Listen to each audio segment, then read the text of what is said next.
warahmatullahi wabarakatuh. Kami dari kelompok 5 jurusan Bimbingan Konseling Islam kelas 4A.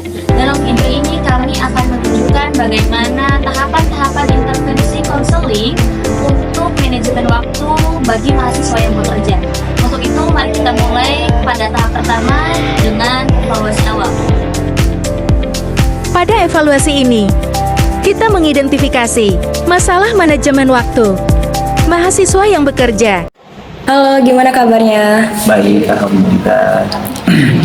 Baik, langsung saja hari ini kita akan mencoba mengidentifikasi masalah manajemen waktu yang sebelumnya udah kita identifikasi. Boleh nggak kamu ceritain rutinitas harian kamu? Boleh. Untuk rutinitas saya sendiri itu kan sekarang itu dari mulai kuliah dan kebetulan saya menjadi marbot di dua musola, dan akhir-akhir ini juga saya alhamdulillah memiliki penghasilan tambahan dari berjualan. Nah, untuk rutinitas yang pertama itu untuk perkuliahan, saya berkuliah itu dalam seminggu cuma 3 hari. Nah, sisanya itu libur. Nah, untuk kegiatan atau rutinitas di musola atau saya menjadi marbot itu untuk hari-hari biasa mungkin dari mulai bangun tidur itu seperti biasa kita azan subuh, sholat subuh berjamaah. Nah, setelah sholat subuh itu biasanya saya bersih-bersih terlebih dahulu. Nah, jikalau memang ada perkuliahan, saya siap-siap untuk berangkat kuliah.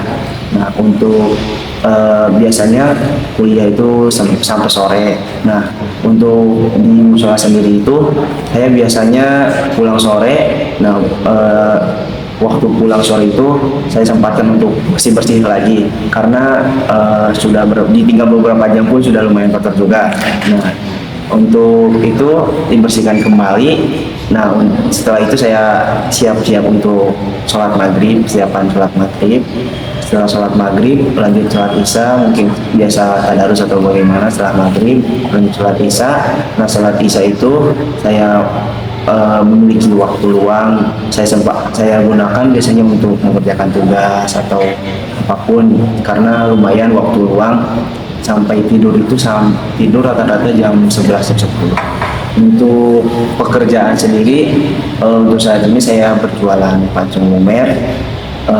Untuk bidangnya itu saya berjualan setiap hari Rabu, karena di hari Rabu itu saya libur kuliah. Nah, untuk jualannya sendiri itu tidak full dari pagi, tapi dari jam 2 siang sampai dengan jam 9 malam. Itu pun tidak sendiri, berdua, karena kalau misalkan sendiri lumayan capek juga. Nah, untuk jualan juga itu saya di hari Minggu. Kalau di hari Minggu itu saya berjualan di Stadion 5. Kalau di hari Rabu saya jualan di Perjuangan di depan Mau. Untuk hari Minggu itu saya berjualan dari pagi sampai dengan siang. Itu pun berdua. Dan kalau di hari Minggu itu memang cukup menguras tenaga karena di 5 itu setiap hari Minggu pasti sangat ramai. Ini itu sih rutinitas kesehariannya. Dari rutinitas harian tersebut, kira-kira ada tantangan tersendiri nggak? Baik yang kamu alami atau kamu hadapin gitu? Ya, untuk tantangan sendiri itu mungkin kembali ke diri saya. Tantangan terbesar dari diri saya itu rasa malas, karena memang untuk saya mulai bekerja pun itu apa ya, kalau bahasa ini mah kayak lumayan dipaksa. Soalnya kalau nggak dipaksakan juga nggak bakal berangkat lah istilahnya gitu. Jadi agak dipaksakan juga, terus merelakan kayak rutinitas lain seperti main atau segala macam karena berganti dengan rutinitas yang lain gitu, jualan.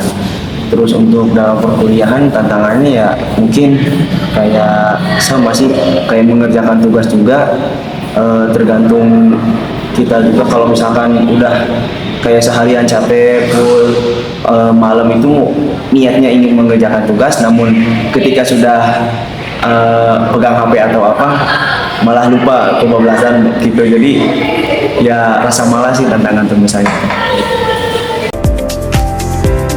Setelah masalah teridentifikasi, tahapan berikutnya adalah menetapkan tujuan dengan meningkatkan efisiensi studi dan pekerjaan.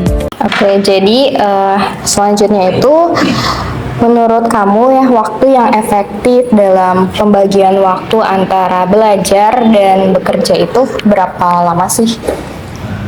untuk pembagian waktu studi sendiri itu, kalau saya sendiri mungkin setiap kali untuk belajar itu cukup 1 jam saja. Karena memang kalau saya sendiri kelamaan belajar itu bukannya nambah paham atau mengerti, malah ngantuk gitu. Jadi nggak perlu lama-lama kalau saya sendiri. Sedangkan untuk kerjaan sendiri itu lumayan cukup lama. Untuk setiap saya bekerja itu mungkin sampai, contohnya dari jam 2 siang sampai jam 9 malam, dan ya sekitar setengah harian lah gitu. Dan itu pun menurut saya cukup lah, nggak terlalu berlebihan dan nggak terlalu sedikit juga untuk waktu bekerja. Langkah selanjutnya adalah mengidentifikasi pola pikir negatif. Baik, pernah nggak sih kamu merasa tidak percaya diri?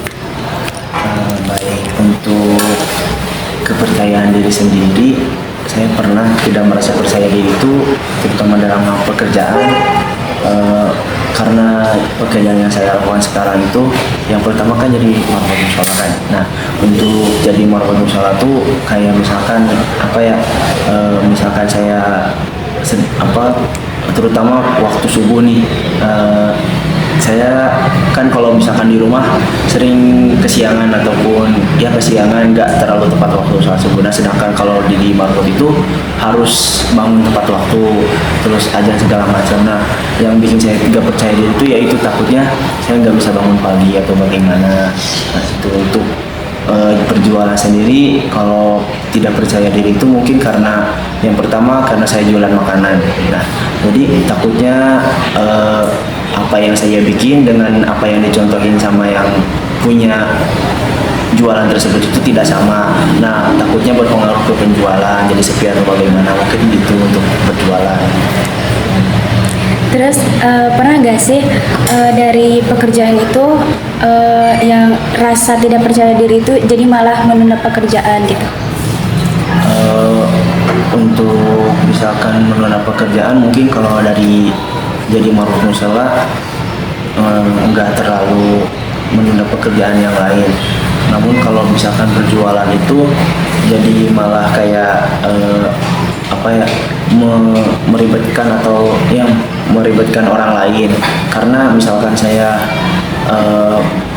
merasa tidak percaya diri terus, ya nanti juga yang repot bukan saya sendiri, yang lain juga. Terutama untuk berjualan ya nantinya makan banyak waktu. Contohnya ya begitulah, jadi ngerepotin orang lain gitu ya. Setelah pola pikir negatif teridentifikasi, kita akan membentuk strategi perubahan. Baik, dari yang tadi sudah diterapkan terkait pola pikir negatif, di sini kami tuh punya strategi buat perubahannya gitu. Seperti contohnya kita bisa buat jadwal harian atau enggak jadwal prioritas gitu. Yang paling utamanya itu gimana? Nah, kira-kira tanggapan kamu gimana dan apakah kamu siap buat nerapinya? Baik, untuk misalkan jadwal atau untuk rutinitas saya gitu jadwal ya, kalau emang itu baik buat saya mungkin saya akan terima. Kalau misalkan emang bisa merubah saya atau lebih baik, ya saya siap aja gitu, siap menerima. Tahapan terakhir adalah evaluasi dan pemantauan, yang dimana klien sudah merasa lebih teratur dan beberapa tujuan telah tercapai. Setelah melalui beberapa tahapannya, di sini kami akan mengevaluasi dari hasil yang tadi, yaitu apakah kamu sudah sadar betapa pentingnya manajemen waktu. Terus dari pertemuan sebelumnya dan sekarang, apakah ada perbedaan yang kamu rasakan? Ya, untuk itu saya sudah cukup sadar, karena memang waktu kemarin pertama kali itu saya kurang manajemen waktu. Terlebih lagi di bulan Ramadan, saya sangat aktivitas saya sangat padat, terutama di marbot mushola,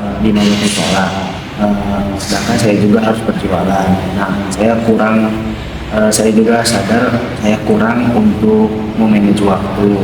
Jadi untuk sekarang sih mungkin saya sudah sadar bahwa memanage waktu itu sangat penting untuk efektivitas kita sendiri, pertumbuhan kita sendiri.